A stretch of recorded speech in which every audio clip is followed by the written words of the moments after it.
तर ओके, जवळपास आता आपलं ड्रॉइंग मी ढोबळमानाने केलेलं आहे. तर त्याची एक मदर सेड मी पहिल्यांदा बघितली, कारण नंतर मला जो लाईट ठेवायचा आहे गालावरती कपाळावरती, जो लाईट आहे तो ब्ल्यूइश लाईट आहे सावळ्या टोनचा. मी सेकंड वॉश द्यायला लागलो आहे. तर उद्याच्या भागात आपण हे पेंटिंग म्हणजे पोर्ट्रेट कंप्लीट करणार आहे.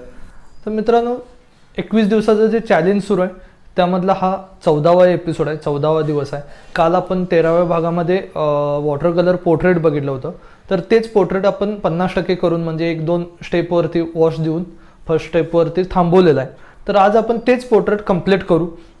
ह्या पोर्ट्रेटमध्ये आता जे डिटेल्स बाकी आहेत, बारीक सारीक गोष्टी आहेत, तर त्या सगळ्या आज आपण आजच्या पोर्ट्रेटमध्ये करणार. आणि हे खूप मी बेसिक रेग्युलर पेपरवरती करतोय, हँडमेड पेपर आणि वॉटर कलरमध्ये. खूप महागडं साहित्य घेऊनच केलं पाहिजे असे काही गोष्ट नाही. साध्या साध्या गोष्टीतून, साध्या मटेरियलमधूनही तुम्ही ते करू शकताय.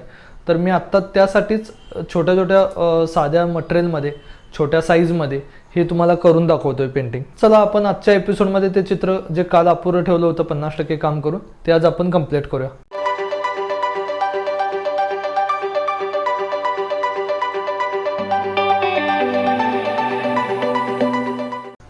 नमस्कार मित्रांनो, आर्टिस्ट स्वप्नील पाटील या यूट्यूब चॅनलवरती आपल्या सर्वांचं स्वागत आहे. मित्रांनो, आपण काल जे चित्र करायला घेतलं होतं वॉटर कलर पोर्ट्रेट, ते आत्ता आपण पुढे जे बाकी काम आहे ते करायला लागणार. आता त्याचे डिटेल्स थोडंसं आपण काम करत जाऊ. पुढच्या ज्या स्टेप आहेत त्या काल आपण 1-2 वॉश देऊन चित्र थांबवलं होतं.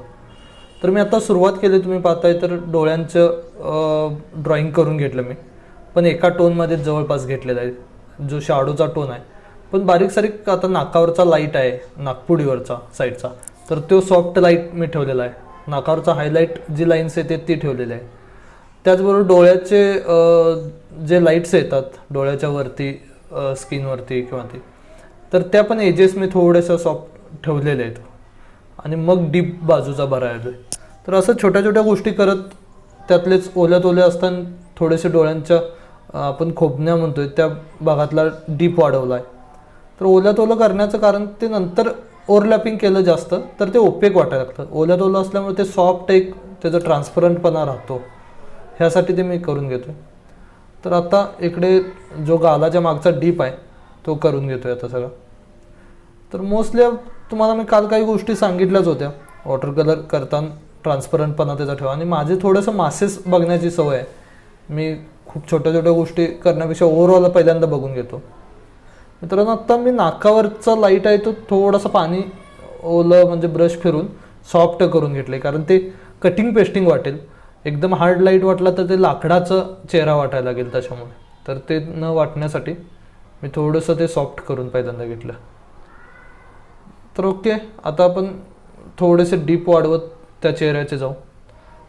तुम्ही कालच्या भागात बघितलेलंच आहे मी ड्रॉइंग कसं केलं होतं. ड्रॉइंग पण खूप डिटेल्स केलं नव्हतं, एक सेप फक्त घेतला होता आणि नंतर मी डायरेक्ट वॉशेस द्यायला चालू केलेत. आता पण मी तेच गोष्ट करतो आहे. पुढचे त्याची डेन्सिटी वाढवत चाललो आहे, म्हणजे डार्कपणा जो लाईटचा आहे, लाईटिंग सोर्स आहे तो करत चाललो आहे. तुम्हाला आता लक्षात येईल, मी काल जो पहिला टोन दिला होता तो एकदम व्हायलेट टोन होता जो लाईटचा. पण आत्ता तुम्हाला लक्षात येईल की म्हणजे व्हायलेट रंग जो होता तो आत्ता त्यांचा बॉडी टोन, स्किन टोन वाटायला लागेल.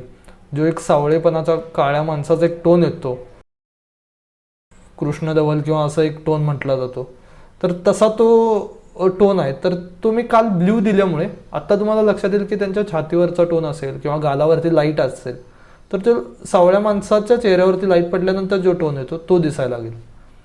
तर ह्यासाठी मी पहिल्यांदा दिला होता. पण पहिल्यांदा ज्यावेळी लावला त्यावेळी तुम्हालाही जे आश्चर्य वाटलं असेल, जे वॉटर कलर करतायत त्यांना माहिती आहे ते डार्क दिसत असलं वॉटर कलर तर नंतर कमी होतं. पण तुम्ही करत नसाल, नवीनच पाहत असाल तर थोडंसं तुम्हाला आश्चर्यजनक वाटणारी गोष्ट आहे. तर हे प्रॅक्टिसनं तुम्हाला समजेल. ह्यासाठी डेली थोडंसं काम करत जावं वॉटर कलरमध्ये.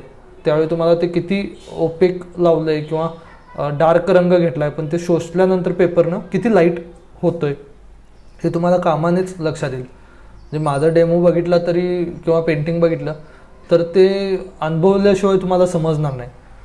ह्या गोष्टी महत्त्वाच्या आहेत. तर तुम्ही काम करत चला मित्रांनो, सगळ्यात महत्त्वाची ती गोष्ट आहे. आणि मी असेच छोट्या छोट्या ज्या टिप्स तुमच्याशी शेअर करतो आहे त्या बऱ्यापैकी मला लोकांचे कमेंट्स येत आहेत, फोन येत आहेत. मी योग्य दिशेने चाललो आहे असं वाटतं, कारण मला खूप लाईक्स आणि टिपिकल यूट्यूबर सारखं मला काम करायचं नाही की 5 मिनिटाचा व्हिडिओ खूप लोकांनी बघितला पाहिजे.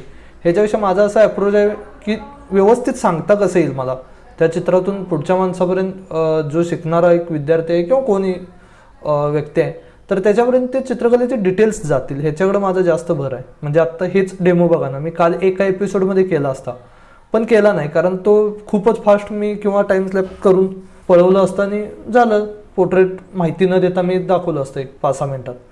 पण त्याच्याविषयी मला असं वाटतं हे स्टेप बाय स्टेप सांगणं महत्त्वाचं आहे, कारण मी असंच काही गोष्टी बघत खूप काम करत आलो आहे. मलाच मुळात संजय शेलार सरांनी समजा सांगितलं नसतं किंवा मला त्यांच्याजवळ बघायला मिळालं नसतं तर आज मी चित्रकार झालो नसतो.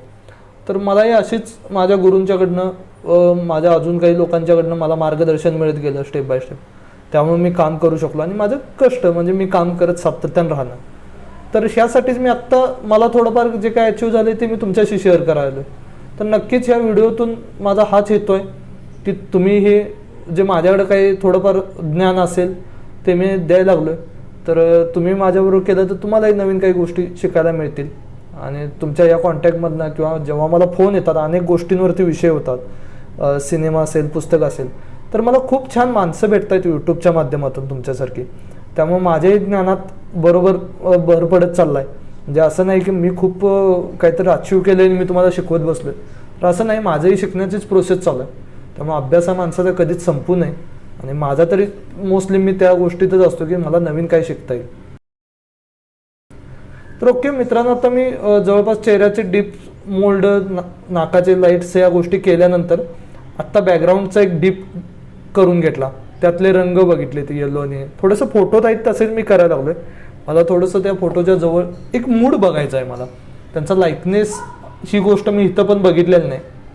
थोडंसं चेहऱ्यापट्टी दोघां चित्रातली आणि ते वेगळी झाली हे मलाही माहिती आहे ड्रॉइंग केल्यानंतर. पण माझा तो हेतू नाही या चित्रात की त्यांचं पोर्ट्रेट हे करण्याची. मला हेतू एवढाच होता की वॉटर कलर हँडलिंग कसं करायचं असते, म्हणजे त्यासाठी मी हा व्हिडिओ बनवतोय. तर ओके, आता बघा ओव्हरऑल सगळं माझं झाल्यानंतर मी त्यातल्या बारीक सारीक म्हणजे ते कांद्यावरती असलेल्या कापडाचे डिप्स केलेत किंवा लाईन्सनं काही बनेनचे फोल्ड केल्या, त्याचबरोबर कपाळावरचं गन त्यांचं जे टिकले आहे ती केली. आता पांढऱ्या रंगाचे त्यांचं भस्म कपाळावरती लावलेलं आहे ते मी केलेलं नाही.